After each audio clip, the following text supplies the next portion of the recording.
ঢাকাসহ আরও কয়েক বিশ্ববিদ্যালয় বন্ধ ঘোষণা, সন্ধ্যার মধ্যে হল ছাড়ার নির্দেশ বিজিবি মোতায়েন।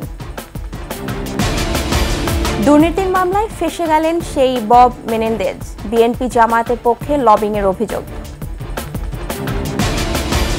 সিকিমের সাবেক শিক্ষামন্ত্রীর মরদেহ হস্তান্তর, তদন্তে আসতে পারে ভারতীয় দল। এবং আশুরায় তাজিয়া মিছিলে মাতম, বিশ্বজুড়ে শান্তি প্রতিষ্ঠার আহ্বান।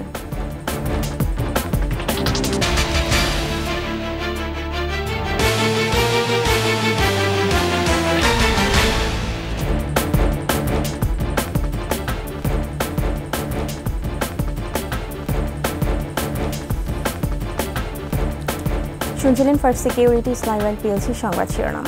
আমন্ত্রণ দুপুর 2:21 সংবাদে, আপনাদের সাথে আছি মহিমা পলি। দর্শক, 21 টেলিভিশনের সংবাদ একই সাথে সরাসরি দেখতে পাবেন আমাদের ফেসবুক পেজ www.facebook.com/21 অনলাইনে। সংবাদে আরও থাকছে, বিপন্ন দেশীয় প্রজাতির গাছ বিনষ্ট হচ্ছে প্রাকৃতিক ভারসাম্য।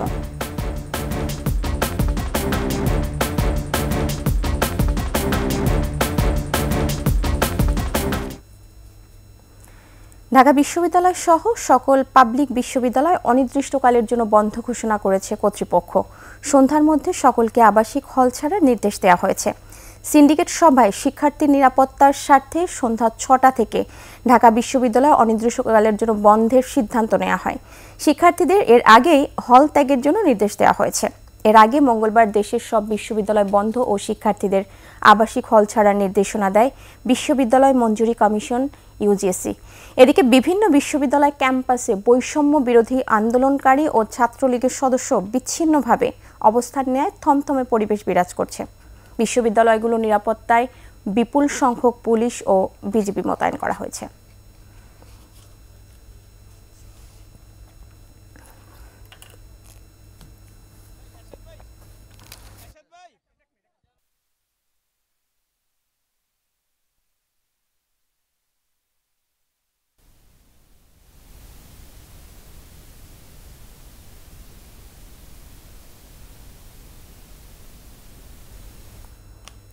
কোটা সংস্কার বিরোধী আন্দোলনকে ঘিরে বিএনপি জামাত লাশের রাজনীতি করতে চায় বলে অভিযোগ করেছেন আওয়ামী লীগ সাধারণ সম্পাদক ওবায়দুল কাদের।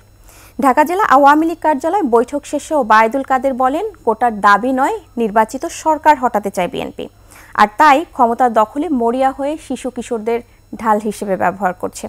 এ সময় জামাত শিবির ক্যাডারদের হাতে ছাত্রলীগ নেতার মৃত্যু হয়েছে বলেও জানান তিনি।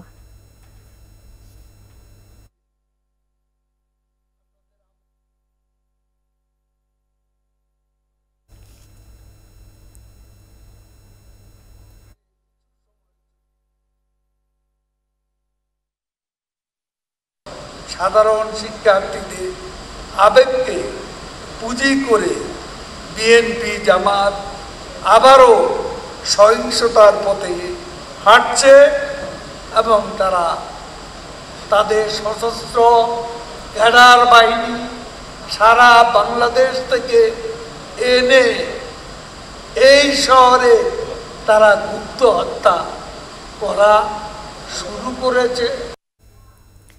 সিকিমের সাবেক শিক্ষামন্ত্রী আর.সি. পাউডেলের মৃত্যু নিয়ে বিশেষ তদন্ত কমিটি করেছে ভারতের কর্তৃপক্ষ। তদন্ত দল আসতে পারে বাংলাদেশে। এদিকে তার মরদেহ ময়না তদন্ত শেষে ভারতীয় কর্তৃপক্ষের কাছে হস্তান্তর করেছে বিজিবি। লালমনিরহাট প্রতিনিধি গোকুল রায়ের প্রতিবেদন নিয়ে ডেস্ক রিপোর্ট। লালমনিরহাটে তিস্তার বাম তীরে সোলিটি স্পেয়ার বাঁধ এলাকায় জেগে ওঠা চরে আটকে ছিল বন্যায় ভেসে আসা একটি মরদেহ। এতে গন্ধ বের হতে শুরু করলে স্থানীয়রা পুলিশে খবর দেন। সোমবার নদী পার হয়ে বালুচর থেকে মরদেহ উদ্ধার করে পুলিশ। এ সময় মরদেহের দুহাত বাঁধা, এক হাতে ঘড়ি ও মুখে দাড়ি থাকলেও পরনে কোনো পোশাক ছিল না। পরে পুলিশ তথ্য পায় মরদেহটি ভারতের সিকিম রাজ্যের সাবেক শিক্ষামন্ত্রী পাউডেলের। ময়নাতদন্ত শেষে মঙ্গলবার রাতে বুড়িমারি সীমান্ত দিয়ে ভারতীয় কর্তৃপক্ষের কাছে মরদেহ হস্তান্তর করে বিজিবি। ছবি তুলে বিভিন্ন মাধ্যমে আমাদের ইন্টারনাল এবং সামাজিক যোগাযোগ মাধ্যমে আমরা ছড়িয়ে দেই।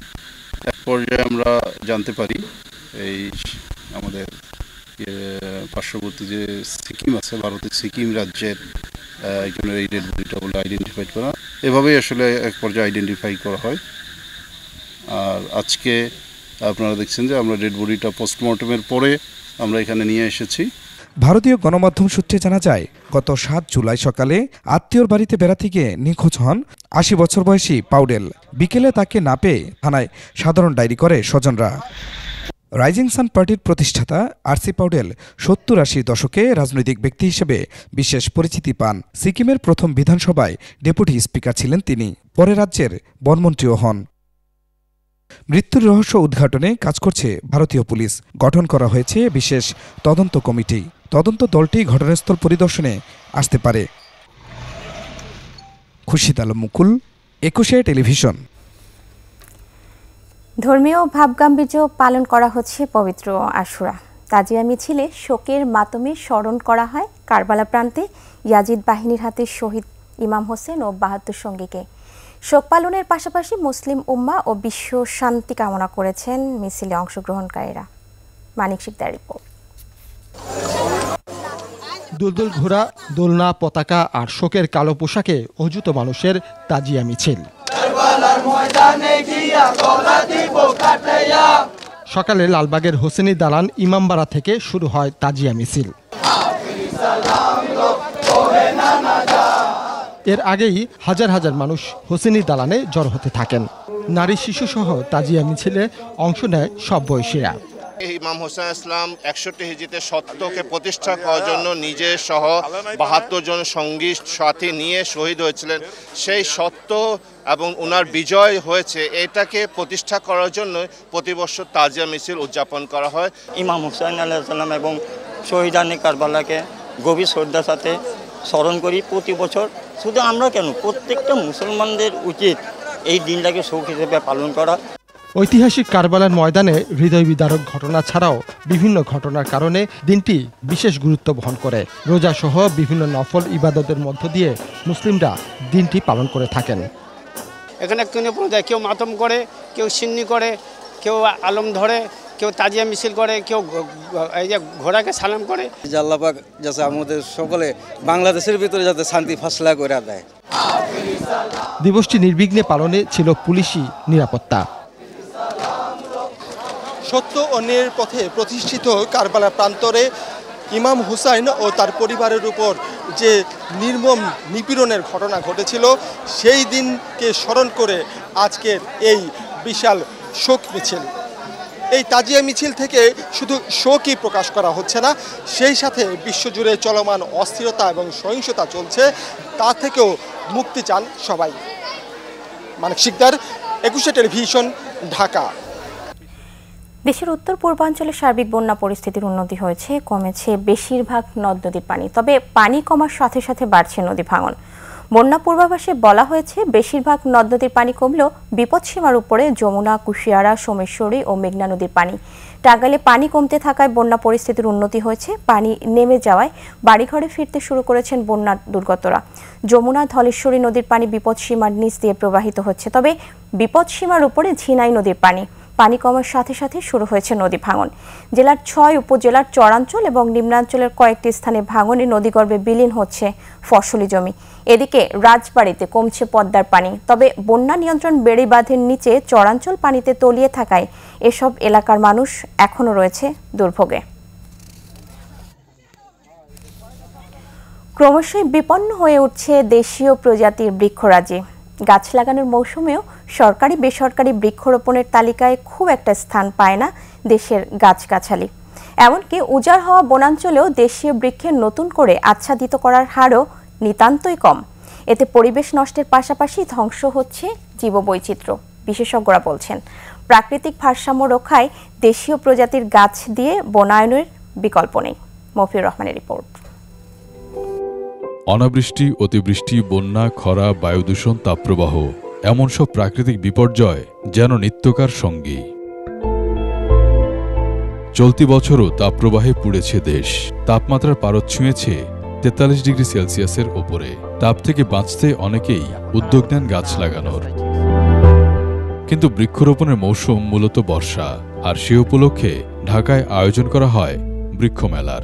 মেলায় নানা জাতের ইনডোর প্ল্যান্ট, বিদেশি বাহারি ফল আর বনসাইয়ের ছড়াছড়ি। ঢাকায় জায়গা সংকটের কারণে ইনডোর প্ল্যান্টের দিকে ঝুঁকছে মানুষ। ঘরের গাছটাও মোটামুটি ফলের পাশাপাশি খুব ভালোই চলতেছে, কারণ এখন মানুষের জায়গা কম, অনেকে ধরেন ছাদও নাই। এখন আমাদের আসলে ব্যালকনিতে যেগুলা সম্ভব খাটো জাতীয় উদ্ভিদ সেইগুলো ইনডোর প্ল্যান্টের জন্য বেশি আমি আগ্রহী, আর বারান্দায় আমার কিছু গাছ আছে। ইনডোর প্ল্যান্টে তাপপ্রবাহ কমবে না বলছেন বিশেষজ্ঞরা। এজন্য নগরে প্রয়োজন পরিকল্পিত বনায়ন ও জলধারা। আপনার বাসায় আপনি একটা ইনডোর প্ল্যান্টস লাগালেন, এতে ঢাকা শহরের পরিবেশে সেরকম কোনো পরিবর্তন হবে না। বনায়নের জন্য প্রতি বছর 8 থেকে 10 প্রজাতির বৃক্ষই বেছে নেওয়া হচ্ছে, আর এর সবগুলোই রেনট্রি, আকাশমণি, দেবদারুর মতো বিদেশি গাছ। এতে সবুজায়ন হলেও পরিবেশের খুব একটা উপকারে আসে না। ইউক্যালিপটাস, আকাশমণি, হ্যাঁ, এই গাছগুলো তো আমাদের জন্য রীতিমতো সমস্যা। যেই পুকুর পাড়ে রেনট্রি হয় সেই পুকুরে কোনো মাছ হয় না। রেনট্রি গাছের পাতা পড়লে, পানিতে পচলে স্যাপোনিন হয়, সাবান হয়ে যায়।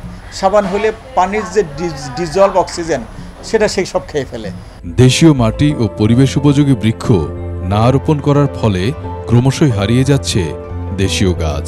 হুমকির মুখে পড়ছে জীববৈচিত্র্য। দেশীয় গাছ লাগালে দেশীয় পরিবেশের সকল উপাদানগুলো, বিশেষ করে প্রাণী জগৎ, জীববৈচিত্র্য, সেগুলো তার সাথে থাকবে, তাহলে সেটা হবে ভারসাম্যপূর্ণ।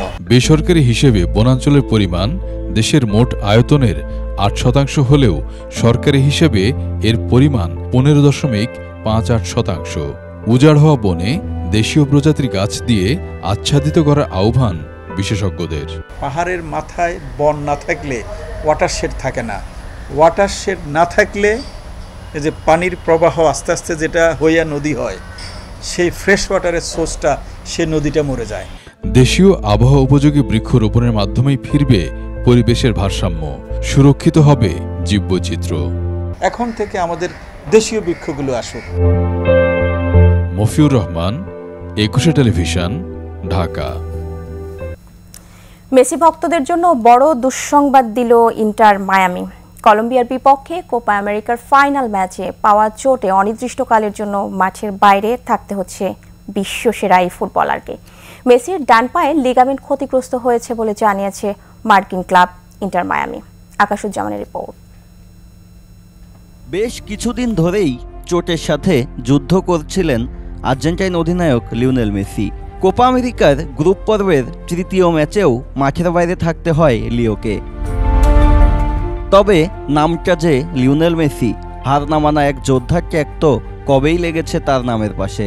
হ্যাঁ, বেশি দিন মাঠের বাইরে থাকতে পারেননি বিশ্বজয়ী এই তারকা। সব অনিশ্চয়তা দূরে ঠেলে এক ম্যাচ পরেই মাঠে ফেরেন, ছিলেন ফাইনাল ম্যাচেও। তবে প্রথমার্ধে মারাত্মক ট্যাকেলের শিকার হন লিও। মাঠেই বেশ কিছুক্ষণ চিকিৎসা নিয়ে খেলেন বাকি সময়। দ্বিতীয়ার্ধেও মাঠে নামেন মেসি, তবে খেলতে পারেনি বেশিক্ষণ। 64 মিনিটে মাঠ ছাড়েন লিও। টিভি পর্দায় মেসিকে দেখেছে পুরো বিশ্ব। এমন হতাশ মেসি হয়নি 2014 সালের বিশ্বকাপ ফাইনাল হেরেও। বোঝা গিয়েছিল হয়তো খারাপ কিছুই হতে চলেছে। শেষমেশ আশঙ্কাই সত্যি হলো। আর্জেন্টাইন কিংবদন্তির চোট নিয়ে বিবৃতি দিল তার ক্লাব ইন্টার মায়ামি। মেডিকেল পরীক্ষার পর এটা নিশ্চিত হওয়া গেছে যে লিওনেল মেসি ডান অ্যাঙ্কেলে লিগামেন্টে চোট পেয়েছেন। অধিনায়ককে কবে পাওয়া যাবে সেটি নির্ভর করছে তার পর্যায়ক্রমিক সেরে ওঠা এবং সেগুলোর মূল্যায়নের উপর। তবে মেসির মতো যোদ্ধা খুব দ্রুতই মাঠে ফিরবেন বলে মনে করছেন মায়ামি কোচ আর মেসি ভক্তরা। আকাশুজ্জামান, 21 টেলিভিশন। শেষ করছি দুপুর 2টার 21 সংবাদে যাবার আগে ফার্স্ট সিকিউরিটি ইসলামী ব্যাংক পিএলসি সংবাদ শিরোনামগুলো জানাবো আরও একবার।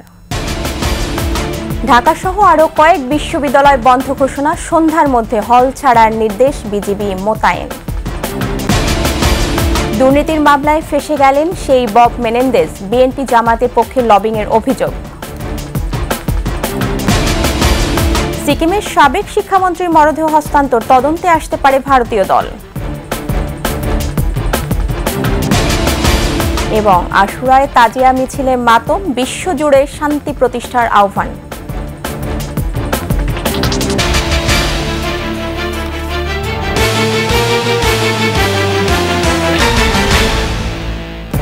সর্বশেষ খবর জানতে ডায়াল করুন 2021 নম্বরে আর ভিজিট করুন ekushe-tv.com এই ওয়েবসাইটে। এছাড়া ফেসবুকে ভিজিট করতে পারেন facebook.com/21he24 অনলাইনে। এতক্ষণ সাথে থাকার জন্য ধন্যবাদ। সন্ধ্যা ৬টায় একুশের দেশের সংবাদ দেখার আমন্ত্রণ রইল। একুশের সাথেই থাকুন।